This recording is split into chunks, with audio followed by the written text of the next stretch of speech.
To episode 58 of the What Shara Made podcast. Welcome back if you are a returning viewer, and a big hello if this is your very first episode.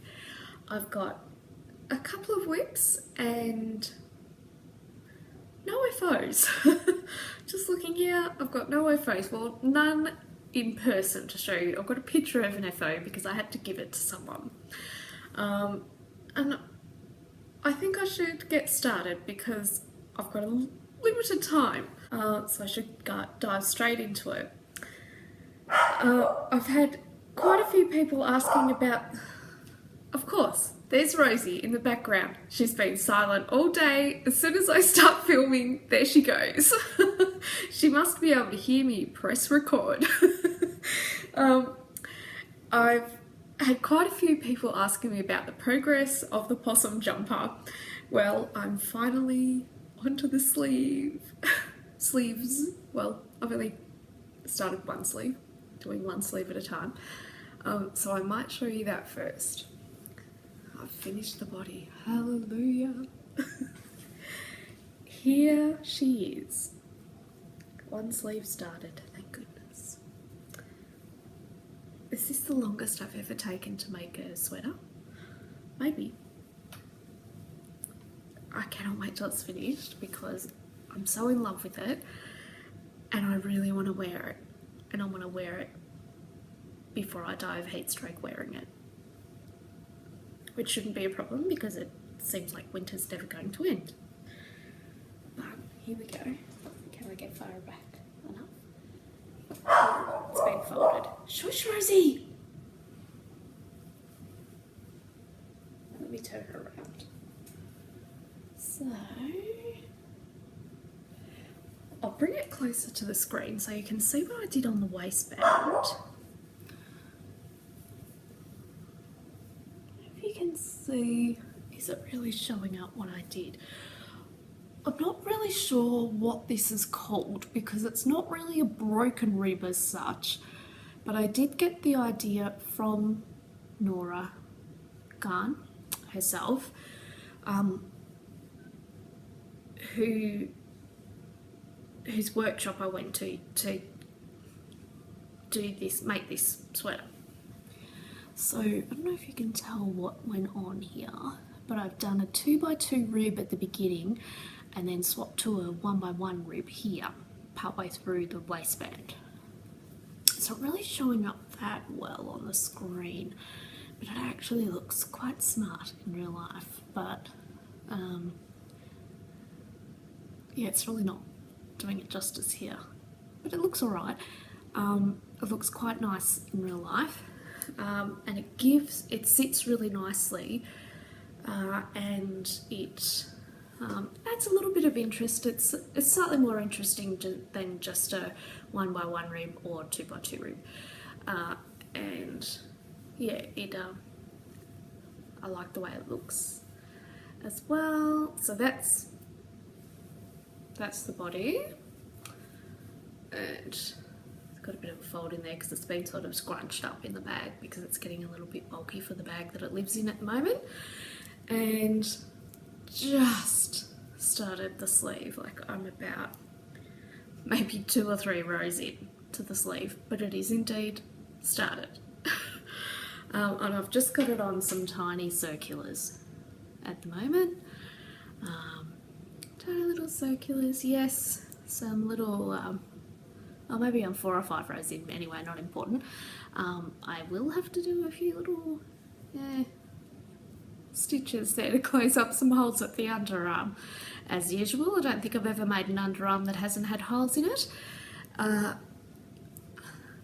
Always wonder about people who can do that. They've got them on the other side as well.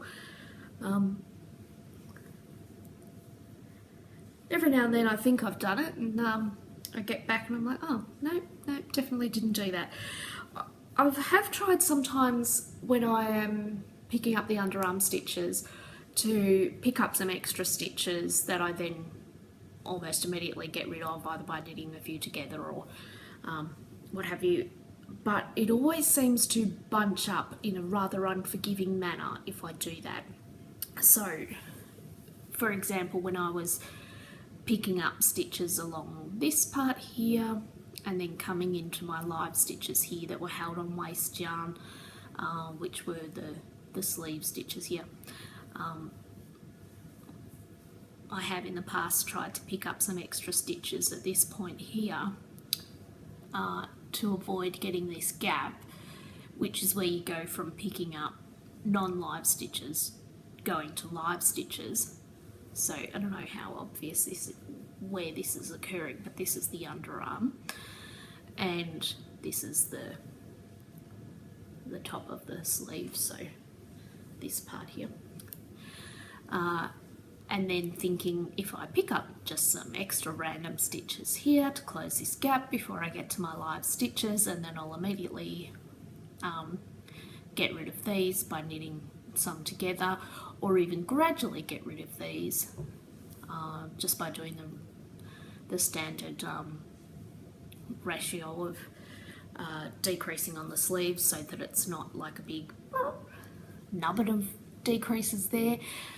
It never seems to be very forgiving, so I just let those holes develop naturally in the positions where they're going to develop under the armholes, so you can see where those will have developed. Maybe, I don't know how clear this is all coming up. You can see now, actually, that is clear, where those two little holes are developing under the underarm, so sort of there and there. I just let those happen, and then when it comes to weaving in the ends, when I'm finishing off the sweater, I just run 1 or 2 stitches through those little holes and close them up then, and that seems to be a much more, or a much neater way of closing those holes than trying to do it at the time of knitting. Anyway, that's just the way I do it. I'm sure there's lots of different methods out there of overcoming holes under the arms. So that is what is going on with my possum sweater, and I'm madly in love with her. I can't wait to wear her. I'm going away in a couple of weeks down to the beach, so I'm hoping maybe I might get to wear this. And I know to some people when you say I'm going to the beach, that probably conjures up images of like palm trees and tropical scenes and things like that, but when you live in Victoria and you say I'm going to the beach, we're on the southern coast of Victoria, and it's of Australia, mainland Australia. We're on the southern coast and it's pretty wild, and it would probably say wild and woolly, but that might not mean much to people from other countries. It's pretty wild and windy and rugged and not very tropical. It's yeah, like obviously in summer it's hot and everything, but yeah, it's still jumper, sweater wearing weather at the beach at the moment. It's not tropical at all, so hopefully I'll have this baby finished. Just the sleeves, come on. And I'll get to wear this on my little holiday at the beach, at the rugged beach. Maybe. I've got a heated pool at the holiday house. It's not our holiday house, we're renting it. So I probably won't be swimming in the sweater, but might need the sweater after the swim. Yeah, really excited. Finally onto the sleeves, yes. So that is the possum sweater. That's that weave. My next weave is actually a half object. There's no active knitting happening on it at the moment because it's one finished sock. you might remember this from the previous episode, and I think I had like that much of a cuff done, so it wasn't really there wasn't really a whole lot to look at. But now it's a whole finished sock, but the other sock hasn't been cast on, so it's really just a half object. So here we've got one little sock, and I had to put it on the sock blocker because it's a bit springy, which I think is because of the sort of, I was going to say congested lace, but that doesn't sound very elegant. But that's what it is.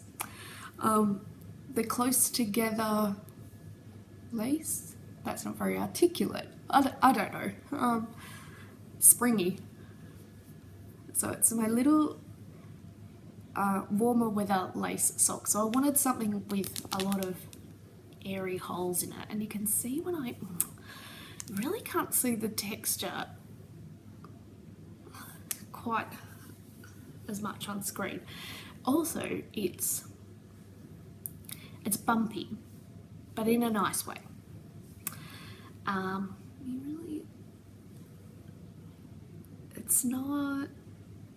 It's really not showing up. What I can feel on my fingers is not getting expressed on the screen.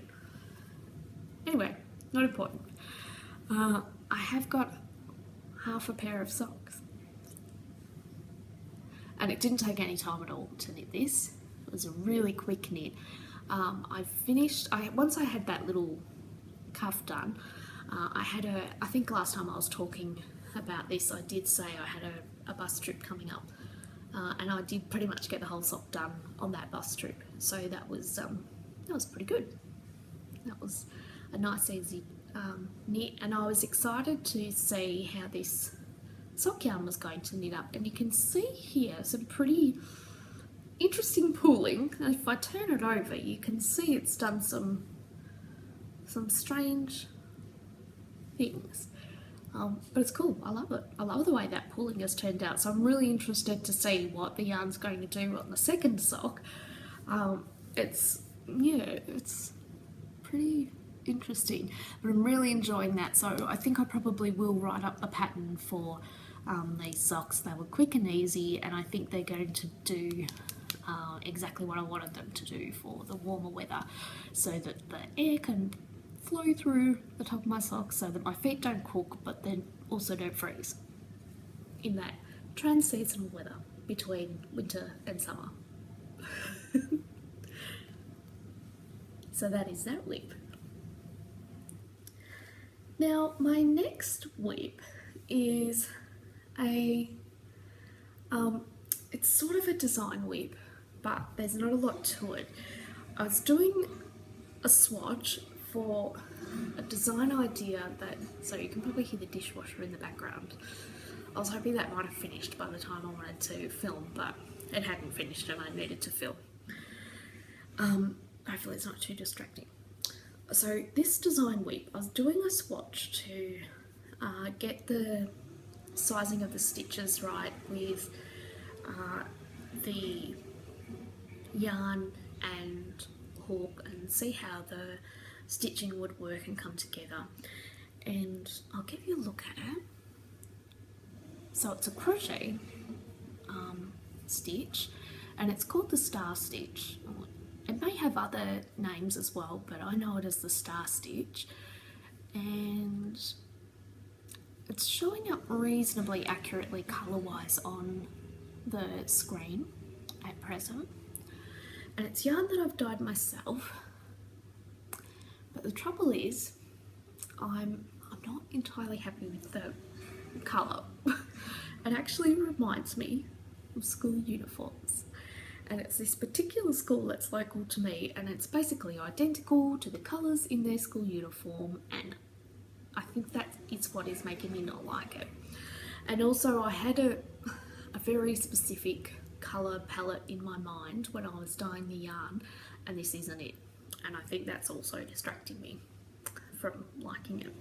I don't dislike the colours at all, but A, it didn't turn out the way I had planned it, and B, it's it looks like this particular local school uniform. So that's annoying. I might do something else to the yarn to over dye it to amend that. Hopefully, because I've dyed 3 skeins of it. Anyway, the swatch worked out well, besides the colour. The actual stitching worked out well.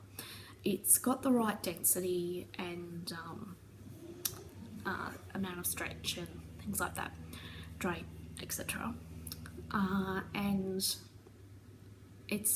the plan for it is that it's going to be a sweater. Tiny sweater? No. Possibly with a split drop hem and probably reasonably boxy but not huge. Not a lot of shaping. I just want it to be straight up and down with a straight boat neck, drop sleeves, and in this stitch. So easy and achievable, but I think it would look better in more of a speckled yarn rather than a variegated yarn, because that works better with crochet stitches, because crochet stitches are longer and you get more of a colour. This is actually really hard to describe, but in knitting the stitches are made up of a smaller length of the colour spread in the yarn. It's really hard to describe. But in crochet, the stitches take up a longer length of the yarn to complete one stitch, so you get these big blocks of colour and it doesn't necessarily look excellent. Of course, some people may love that look, and that might be the look that they're really going for, but that's not the look that I'm intending for this project, and with this stitch style and with the style of garment. But that's just my taste. Someone else might really love that look, but that's not my intention for this design at present. So I think maybe a speckled yarn might do better. So I'll keep going with it, but that's the beginning of this little design process and this whip. So the main stumbling block at this point is the colour of the yarn. So that's probably like a good thing, because that's minimal really. So I'll keep going with that.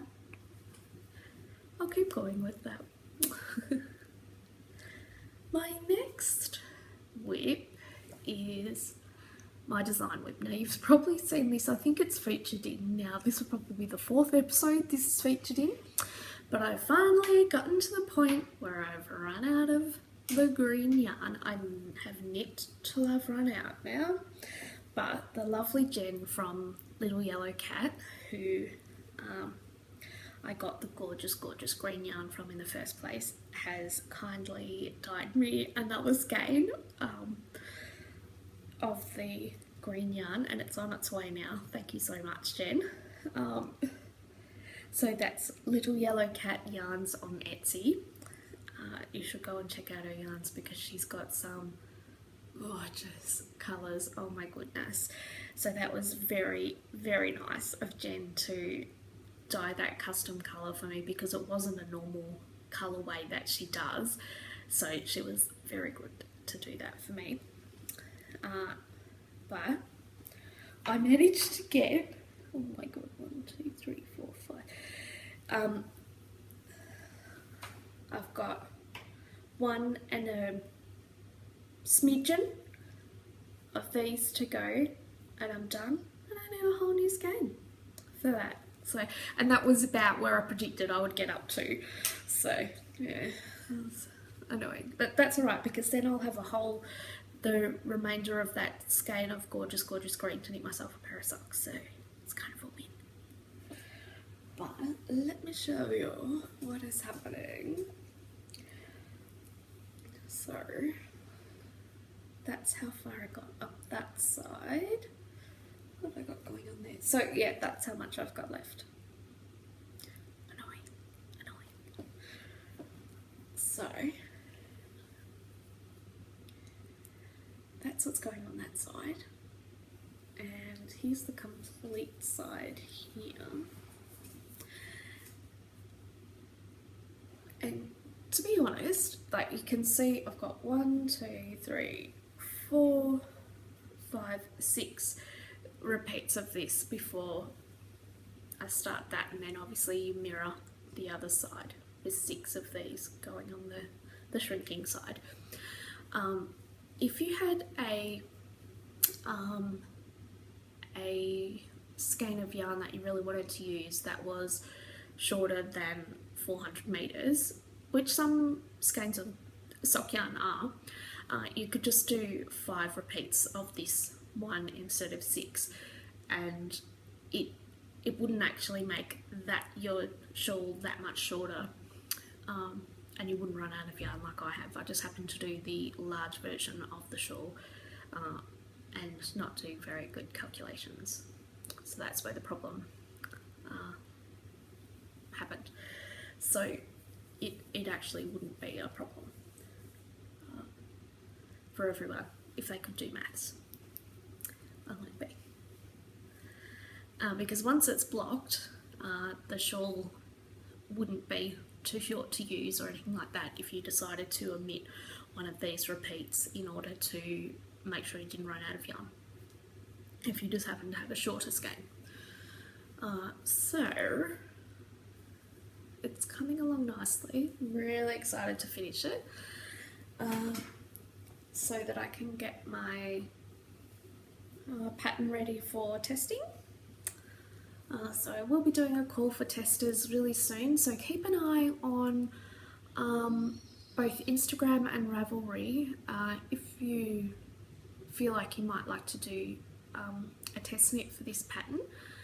I will do a call. I'll probably maybe need 5 testers at the most. If you've done brioche before, it would probably help, but you don't have to be a brioche expert or anything like that. And if you've never done brioche before as well, that would be good, because all skill levels are welcome, because when the pattern's published, all skill levels of people will be attempting the pattern, so it's great for me to know that anybody who attempts the pattern will be able to do the pattern. So whilst of course it's always going to help you if you already know the skills that are in the pattern, not essential. So actually dying to wear this, but I don't know if I might give this away or keep it to myself. So I've got a birthday present due for someone who's very knit worthy, so maybe, I don't know. Really excited about this one. Looking forward to blocking it as well, so I can see how it really pops with that. So yeah, almost got it done. Almost got to the end. Not quite.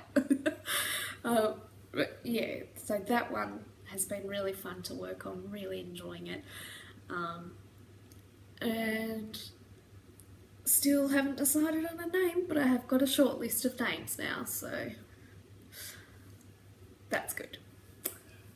And my next whip is not a knitting or crochet whip at all. It is a sewing whip, and it's a hand sewing whip. So you might remember from a couple of episodes ago, maybe it was even in the last episode, I'm not sure, that I'd started doing some English paper piecing.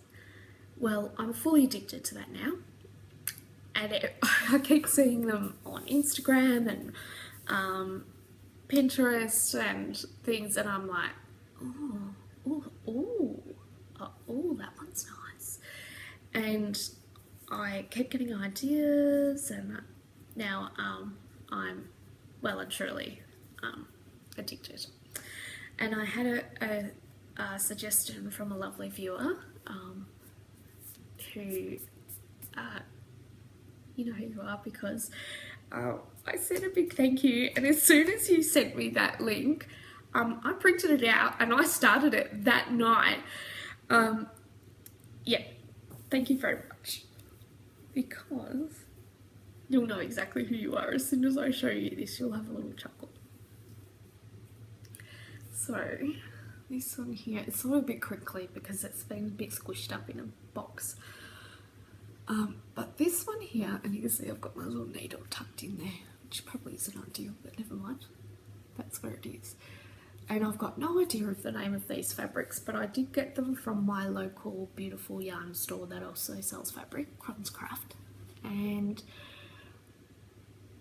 I'm by no means an expert, and I'm still learning lots and lots, and I'm making mistakes, and I've learned a lot on this one, like about accuracy. You can see I eased it in a little bit too much there, and so it's a bit buckled, but never mind. It's just for me. And I think this is probably going to be a bag, just like the other one. And this one here is, it's going to be like squared off, like there'll be bits like this coming like around the edge. I've got bits here you can't really see, but they'll sort of like come in over the edge so that it's sort of,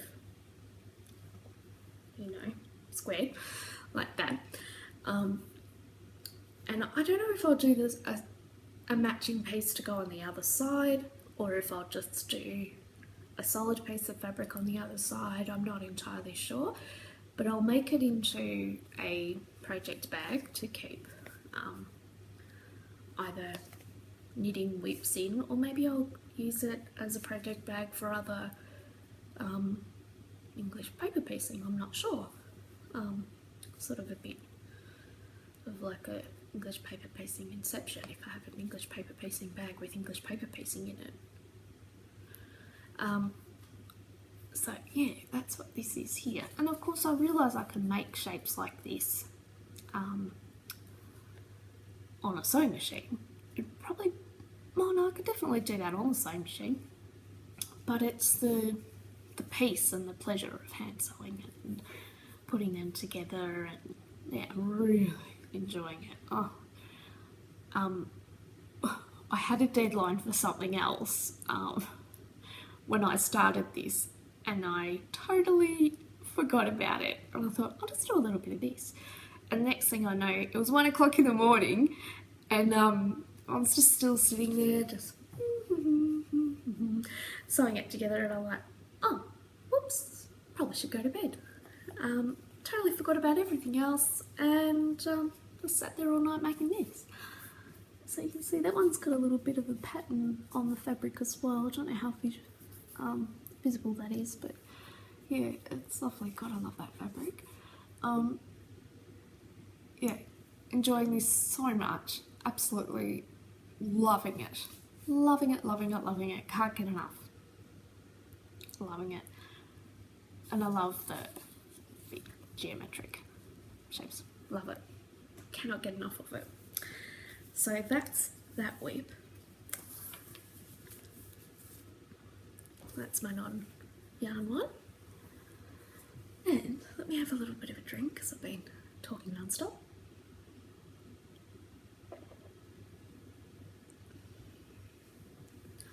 My next whip, I started this on the bus yesterday. I took myself into the city. We've got a really good bus. I think I've probably talked about this before, so I love it. I've got this really good bus that goes from our town, out in the country, all the way in to the city. Just goes straight into the city. It takes a while because we live ages away from the city.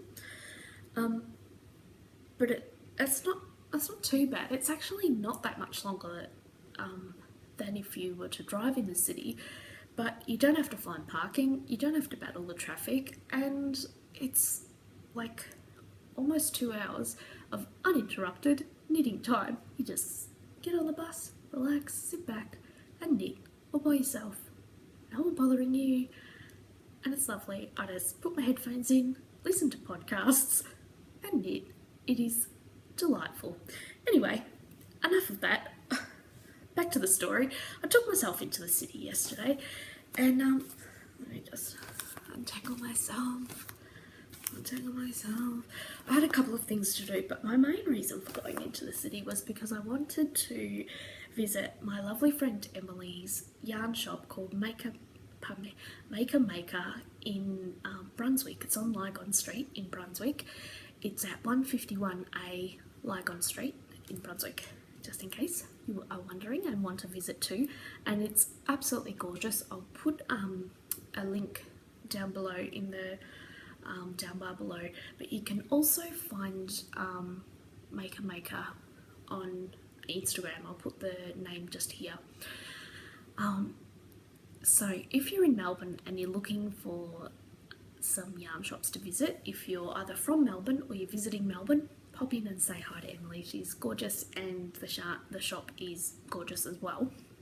So that was my main reason for popping into the city yesterday, but I had a bunch of things to do, so I thought I'd do them all at once. And I needed a project to do while I was on the bus, and I wanted something small that I could carry around with me. The Possum jumper is probably a bit big to carry around at the moment. So I grabbed a pattern I've been meaning to do for a little while, and some yarn that I had hanging around that's been waiting to be turned into something glorious. And the yarn that I had hanging around was this Adagio Mills alpaca. Oh my god, it is. I wish you could feel it because it is so delicious. The colours are clouds. So nice. And this one I think is called Chocolate Indulgence. Yum. Yum. And I've used this colour before for a pair of my Apide mitts, and I actually gave those mitts away. Did I tell you that story? It was actually really funny. I gave them to someone at the pub. Anyway, she really liked them, so I gave them to her. And whilst my heart felt warm at giving them away, my hands felt very, very cold later that night, and I partially regretted it. Never mind, it was a good deed. Anyway, I needed a project to take on the bus with me, and I chose this one. What is it called? Maybe the name is on here. Try not to give away the pattern while I unfold it. No, the name's not on here. Is it? No. No. I think the pattern is called Organic Lines, and I think it is by Knit Graffiti. And I think I better put that down here just in case I'm wrong. But let me see if I can show you a picture. Let's just fold this in half here. So this is what it's going to look like. Fingers crossed, that's what it's going to look like. When it's done, it's stunning. Love it. And so far, the pattern's written superbly, which is always a plus. Now, the Adagio Mills yarn, it's a little bit, I don't know how to describe it. It's not thick and thin as such, but there are slight variations to it, but in a really beautiful way. In a really gorgeous way.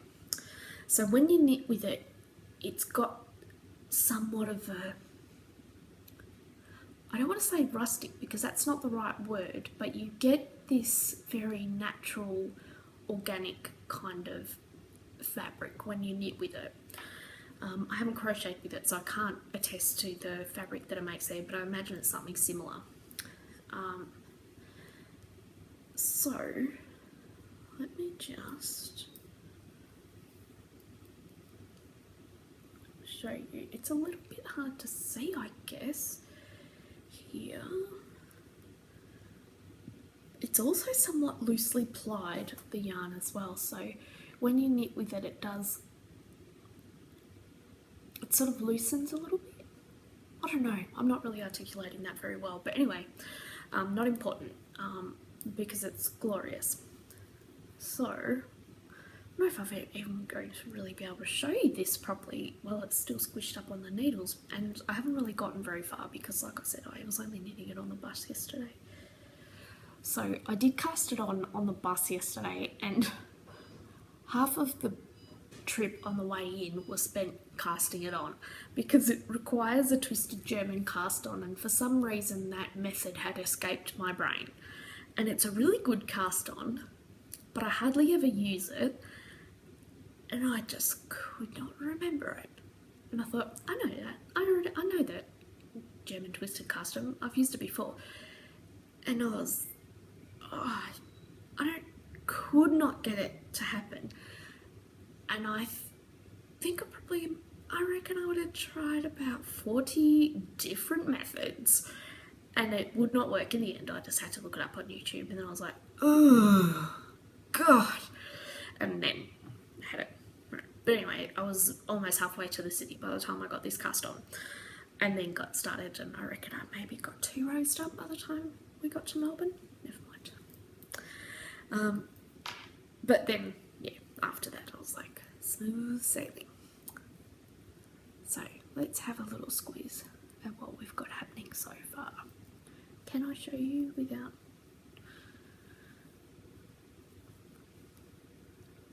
What's happening?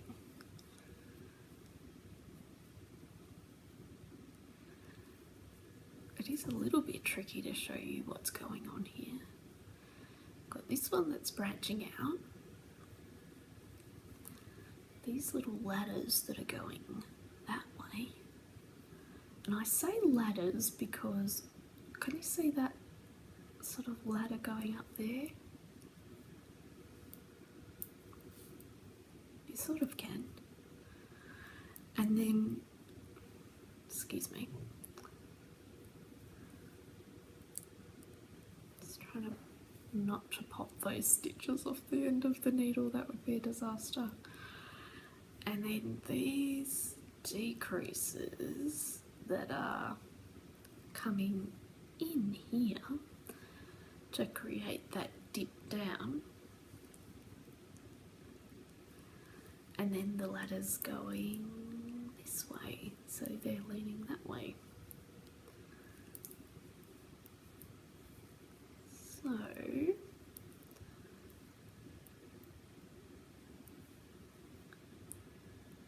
it's kind of cool, isn't it? And then of course you've got the opposite side, because as you know by now that brioche knitting is reversible. So, and I don't know if it was last episode I was talking about how using the lighter colour as the main colour often makes the brioche design pop more.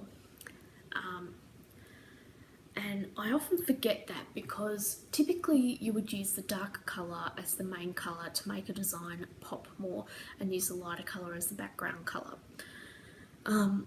or as your contrast colour in design work. But brioche seems to be the opposite, and I always forget that, which is silly. You would think I would have had that figured out by now, but no. This time I remembered, and it's making such a huge difference, and I'm so glad I remembered that, because I really wanted this gorgeous cloud colour to be the, you know, siren. Really enjoying having that cloud colour really speaking out. Loving it. Oh God, I cannot wait to wear this. I'm actually hoping that I might get that Possum jumper and this one finished before I head off to the beach. Don't like my chances, but you know, maybe. As soon as I finish these, filming here, I'm gonna like crack on with this, because I'm really excited about it. Really, really loving it. Yeah, I've got a fair way to go. and not even like a third of the way. Maybe a quarter of the way, maybe a fifth of the way. So loving that, and it is crazy soft, like an actual cloud, not just the colour, like it feels like a cloud. Love it, love it, beautiful. So happy with that. So that's my other whip. Now my one and only FO, which I can't show you, is my socks that I was knitting for my nephew for his birthday. He requested hand knit socks for his birthday, his 14th birthday. I couldn't say no. At one stage I was wishing I had said no because his feet are huge, like canoes, and I felt like I was knitting forever. Knitting, and then just still knitting and knitting and knitting and knitting. And then I was like halfway through the foot, and so I just had to keep knitting. And that was one sock. But I did it because I love it. So he chose the yarn, I knit the socks, and I finished them. And he really, really, really loved them, so it was 100% worth it. I was really glad that I did it. And they looked really, really cool. So I took a photo, and I'll put that photo in here.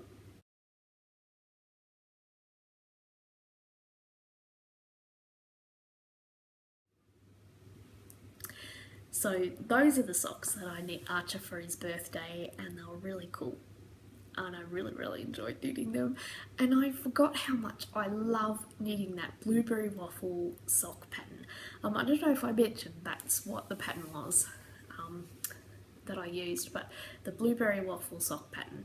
I don't even know if I've actually downloaded that pattern or if I just happen to know that the stitch pattern that's used. Anyway, excellent pattern. If ever you're looking for a sock pattern to knit that's easy, memorable, and makes excellent socks, look up the blueberry waffle sock pattern. I can't remember who it was by, but maybe I'll look that up and put it here. Maybe. Excellent pattern. High success, FO. Now, yesterday when I went into the city and was knitting this on the bus, I went in mainly to go to Maker, and I got myself some beautiful things. The shop was full of beautiful, beautiful things. I wanted one of everything, if not two of everything, but I controlled myself. And I got some yarn. I've got a brioche hat pattern in the works, and it's based loosely as a companion piece to this shawl. I think I've mentioned that a couple of times in previous episodes. Maybe I just mentioned it on someone else's. Anyway, it doesn't matter. It's a companion piece for this, and I had to get some yarn for that. I got this Millpost Merino, beautiful, beautiful local yarn, and I'm just going to put this here because this tells the story, and this will tell the story better than I will. So hopefully that's long enough for you to have read that. And I'm really excited to use this. God, I wish you could feel this. Oh my God, it is a dream. And this colour, it's, the screen is not showing it up, it's really blowing it out, but this is literally like the colour of actual butter. Like fresh, gorgeous butter. Oh God, it is so beautiful. Anyway, this is going to be the hat, and that's loosely based on this. Well, not loosely, exactly based on this. So that's my first thing. But I also got myself some interchangeable higher needles. Sorry, this plastic was glaring. So the cables with the interchangeable needle tips. Now I usually use the CHAOGOO interchangeable needles with the red cables and the metal needle tips, and I love using them. So these here. However, I've been having issues with the red cables. Needle tips, no issues whatsoever. The red cables, been having really bad issues. Always seems to be with the, I think it's the 55 centimeter cable, but it makes like a 60, roughly a 60 centimeter needle once you've got your needle tips on it. And it, out of the 6 that I've purchased so far, 3 of the cables have been duds. So that's not a great ratio.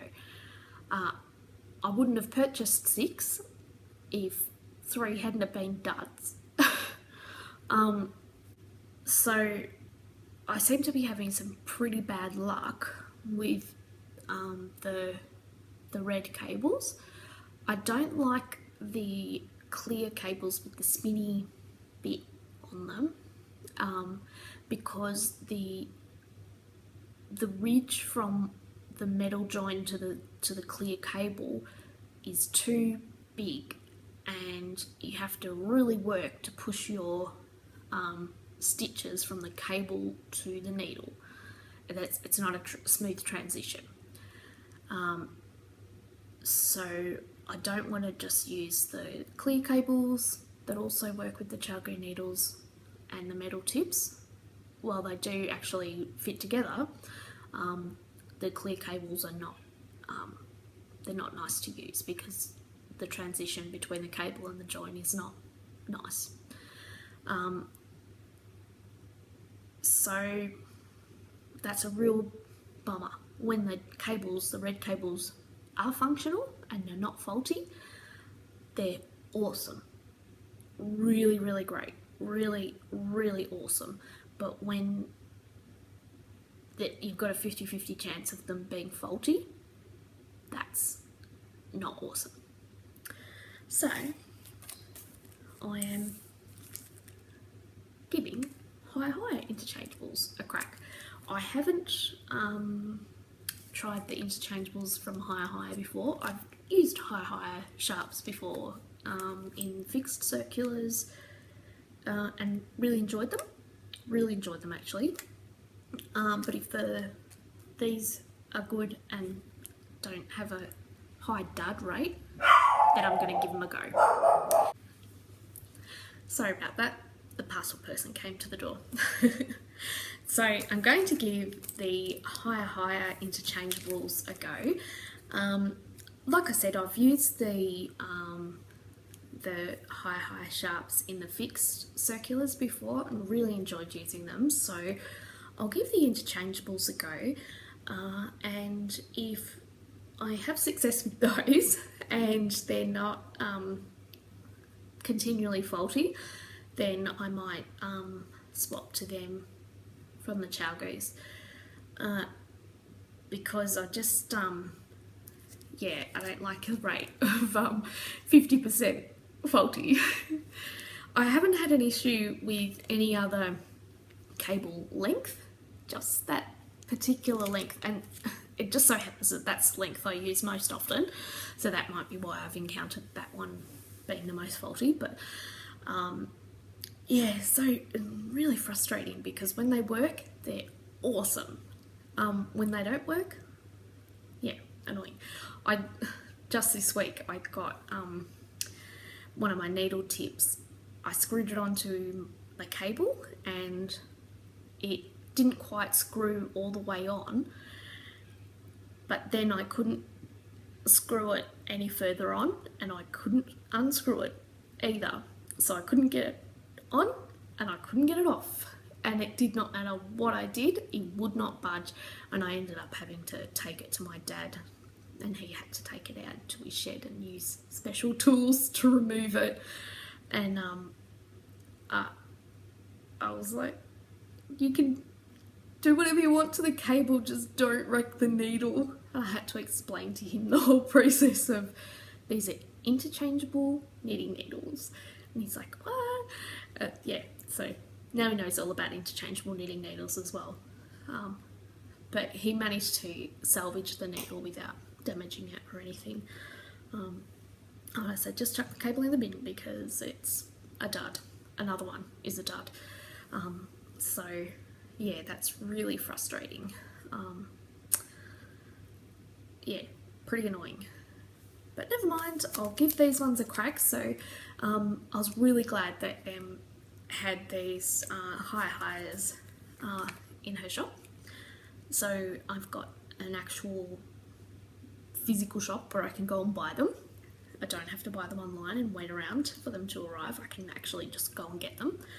And she had a great selection of all different sizes and sorts and materials. I got some bamboo ones as well to try them, which is really good. I like the idea of having a few different materials because certain yarns don't like metal tips and certain yarns don't like bamboo tips. So yeah, I got a variation just to try them out and thought I'd give them a go and I'll see how I go. Maybe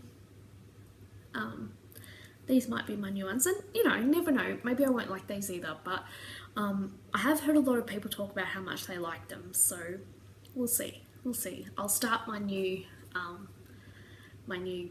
brioche hat with my gorgeous millpost yarn. Oh, I wish you could cuddle these on my high sharps, my new interchangeable high sharps, and see how I go.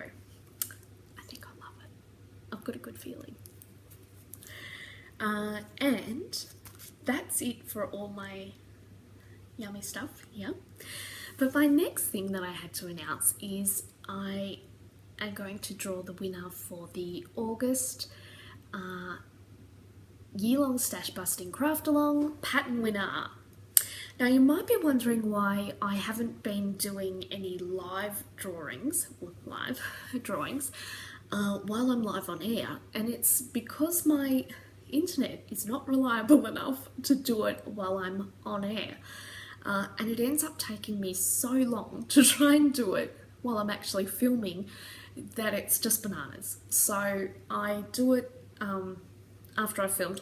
I do it exactly the same way, and it's just that you don't have to sit here and wait a torturously long time while I'm like waiting for my internet to actually do what I want it to do. So I just use a random number generator as usual, exactly the same, and I can assure you I just use the first number that pops up. That's the winner. I don't search through it or pick another winner if I don't like that one. It's whoever pops up first, that's the winner. So if you can see your name here, you are the lucky winner of the August year-long stash busting craft along pattern.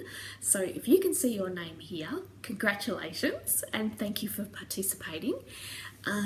Just contact me via Ravelry and let me know which single pattern on Ravelry you would like, any single pattern on Ravelry, and I will send that pattern to you as your prize. And keep on adding all your FOs to that to the thread in the Ravelry group. There's so many amazing things in that thread. Go and check it out if you're short of ideas, because you will be inspired, I promise you. There's so many amazing things in there.